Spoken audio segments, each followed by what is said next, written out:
खाड़ी का इलाका, जिसे आज दुनिया के सबसे बड़े बिजनेस और ट्रेड हब्स में गिना जाता है, ये वही क्षेत्र है जिसे गल्फ कॉर्पोरेशन काउंसिल यानी कि जीसीसी कहा जाता है। और इस क्षेत्र में कुल 6 देश जैसे United Arab Emirates, Saudi Arabia, Qatar, Kuwait, Oman और बहरीन शामिल हैं। लेकिन आज यही पूरा जीसीसी इलाका डर और अनसर्टेनिटी के माहौल से गुजर रहा है। हाल ही में ईरान और यूनाइटेड स्टेट्स के बीच हुए तनाव युद्ध के बाद ईरान ने साफ संदेश दिया था कि वो अमेरिका से बदला लेगा और उसने धमकी दी थी कि वो हर उस जगह हमला करेगा जहां जहां अमेरिका के सैन्य ठिकाने या फिर अमेरिकी कंपनियां मौजूद हैं। इतना ही नहीं, ईरान ने उन देशों को भी चेतावनी दी थी जो अमेरिका के साथ खड़े हैं। और इसी चेतावनी के बाद से जीसीसी के कई शहरों में सुरक्षा को लेकर चिंता बढ़ गई।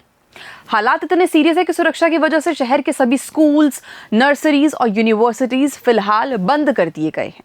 वहां के अधिकारियों ने अर्ली स्प्रिंग ब्रेक घोषित कर दिया है और कई देशों में सुरक्षा एजेंसियां हाई अलर्ट पर हैं।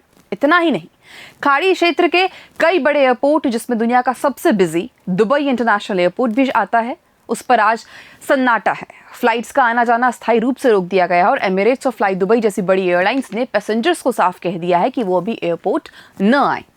वहीं तेल और गैस से जुड़े इंडस्ट्रियल प्लांट्स में भी सिक्योरिटी अलर्ट्स बढ़ा दिए गए हैं। लेकिन इन सबके बीच सबसे बड़ा सवाल ये है कि इस पूरी स्थिति का सबसे ज्यादा असर आखिर किस पर पड़ रहा है।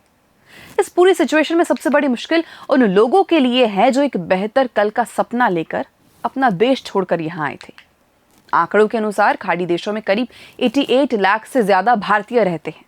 इनमें सबसे ज्यादा यूएई यानी कि यूनाइटेड अरब एमिरेट्स में लगभग 34 लाख है। इसके अलावा सऊदी अरेबिया में करीब 25 लाख, कुवैत में लगभग 10 लाख, कतर में करीब 8 लाख, ओमान में लगभग 7 लाख और बहरीन में करीब 3 लाख भारतीय रहते हैं। यानी कि इस पूरे क्षेत्र की अर्थव्यवस्था में भारतीयों की भूमिका बेहद बड़ी है। मगर आज इस मुश्किल घड़ी में न तो उनके पास तुरंत वापस लौटने का रास्ता है और न ही वहां रुकने का सुकून। अगर वो लौटने की कोशिश करते हैं तो उनकी जॉब या फिर उनका करियर दांव पर लग जाता है, और अगर वहां रुकते हैं तो हर पल अपनी फैमिली की सुरक्षा की चिंता उन्हें सताती है। कभी शानदार और सुरक्षित जीवन के लिए पहचाने जाने वाले ये शहर आज डर के साए में खड़े दिखाई दे रही है। अब ऐसे में सोचने वाली बात यह है कि आखिर इस युद्ध का फायदा हो किसे रहा है?